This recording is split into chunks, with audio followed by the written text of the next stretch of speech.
बिस्मिल्लाहिर्रहमानिर्रहीम। Program logic with Salman Abid. हमारे तज्ज़ियों और तबसरों को जानने के लिए चैनल को ज़रूर सब्सक्राइब कीजिएगा। आज हम गुफ्तगू करेंगे पाकिस्तानी रियासत से जुड़े मामलात के ऊपर, और जो इस वक्त पाकिस्तान के हवाले से जो एक रियासती बयानिया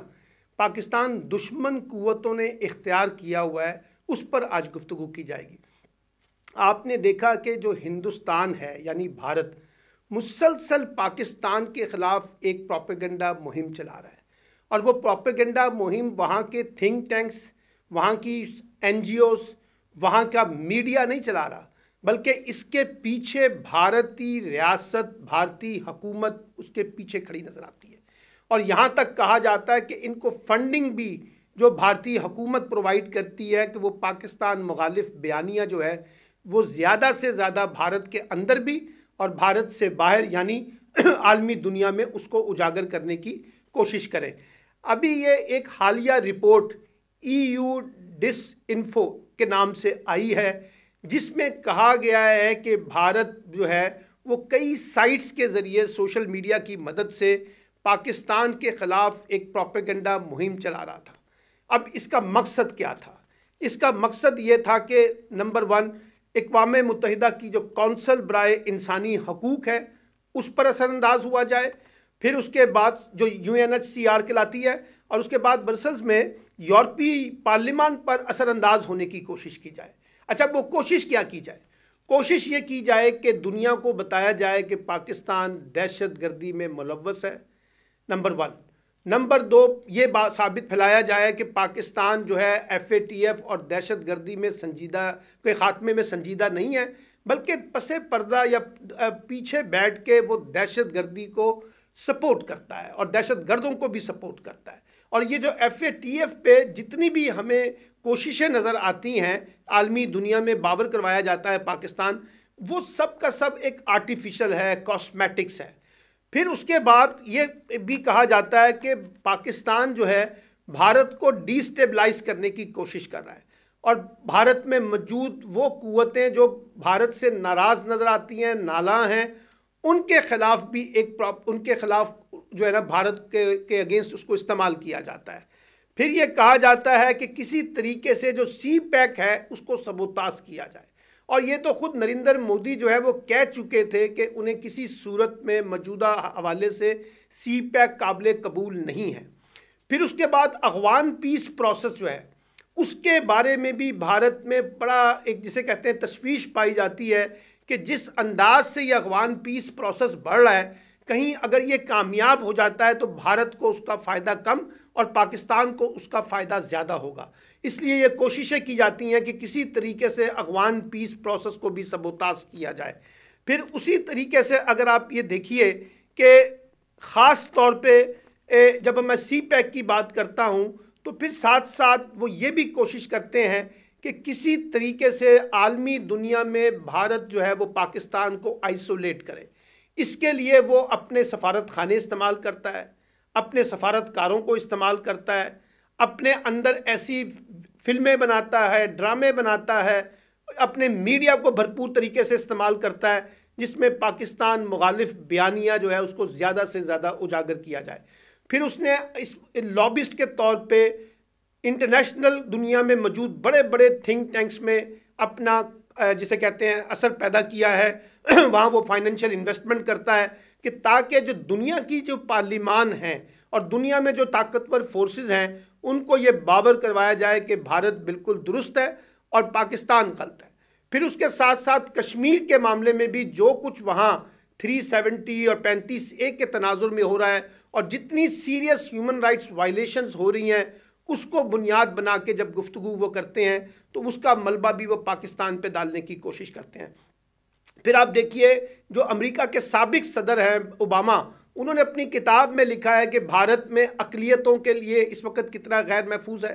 भारत में जो कुछ कश्मीर में हो रहा है वो क्या हो रहा है। ख़ुद अमेरिका के नए मुंतखब सदर बाइडन जो है वो ये कह चुके थे कि, और उनकी जो वाइस प्रेसिडेंट है वो भी कह चुकी थी कि कश्मीर में ह्यूमन राइट्स वायलेशंस बहुत सीरियस हैं, और दुनिया का कोई ऐसा इंसानी हकूक़ से जुड़ा इदारा नहीं है जिसने भारत की ह्यूमन राइट्स वायलेशन को उजागर नहीं किया। اور سب کہتے ہیں کہ بھارت مقبوضہ کشمیر میں ظلم کر رہا ہے، وہاں پہ کرفیو نافذ ہے، وہاں زندگی روزمرہ کی مفلوج ہے، لیکن اس پہ کوئی اثر نہیں ہوتا۔ اچھا، اب اس سارے صورتحال میں جب ہم کہتے ہیں پاکستانی ریاست کہ جی ہم ایک 5th جنریشن وار کا شکار ہیں، پھر ہم نے وہ تمام ڈاکومنٹ بھی عالمی دنیا کو شیئر کیے ہیں جس میں وہ شواہد بھی شامل ہیں کہ کس طریقے سے بھارت پاکستان کے اندر دہشت گردی کرتا ہے اور دہشت گردوں کو سپورٹ کرتا ہے، اور عالمی دنیا میں اس کو کسی نہ کسی سطح پہ قبول بھی کیا جا رہا ہے، اور وزیر خارجہ شاہ محمود قریشی، پرائم منسٹر، ہماری ملٹری لیڈرشپ دنیا کو باور کروا رہی ہے کہ بھارت کے ان اقدامات پہ نوٹس لیا جائے۔ اب ایسے میں ہمیں کیا کرنا چاہیے؟ بدقسمتی سے پاکستان میں ڈومیسٹک پالیٹکس اس وقت بہت زیادہ پولرائزیشن کا شکار ہے، بہت زیادہ محاذ آرائی کا شکار ہے۔ اس محاذ آرائی کے اندر ہمیں 4-5 فرنٹ ہیں جس پہ کام کرنا ہوگا۔ پہلے تو ہمیں اپنے ڈومیسٹک ایرر جو ہے اس کو درست کرنا ہوگا، یعنی اپوزیشن اور حکومت کے درمیان اس ریجنل پالیٹکس کے حوالے سے ہندوستان کی سیاست کے بارے میں ایک بڑا اتفاق رائے پیدا ہونا چاہیے۔ اس پہ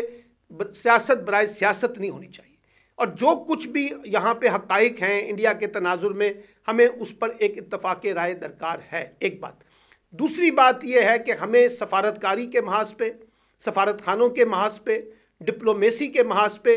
زیادہ سے زیادہ انویسٹمنٹ کرنی ہوگی، اور اپنا ایک نیشنل نیریٹو جس کو ہم ری بلڈ کرنا چاہتے ہیں اس کو زیادہ سٹرونگ کرنا پڑے گا۔ ہمیں عالمی دنیا سے اپنے آپ کو کنیکٹ کرنا پڑے گا، عالمی دنیا میڈیا سے، عالمی دنیا کے تھنک ٹینک سے، عالمی دنیا کی پارلیمنٹوں سے، طاقتور ممالک سے اپنے آپ کو انگیج کر کے یہ نیریٹو بیان کرنا پڑے گا کہ پاکستان کہاں کھڑا ہے اور پاکستان کیا چاہتا ہے اور ہندوستان کیسے ہمیں کمزور کرنے کی کوشش کر رہا ہے۔ اس کے ساتھ تیسرا محاذ جو ہے وہ ہمارا میڈیا ہے، electronic, print and social media. ہمیں یہاں سے بھی وہ جو بیانیے کی جنگ ہے اس کو اجاگر کرنا پڑے گا۔ پھر ہمارے ہاں جو ایکڈیمکس ہیں، بڑے بڑے اساتذہ ہیں، ٹیچرز ہیں، تھنکرز ہیں، تھنک ٹینکس ہیں، ان کو اس سارے محاذ کے اندر جو نا انگیج کرنا پڑے گا تاکہ ہم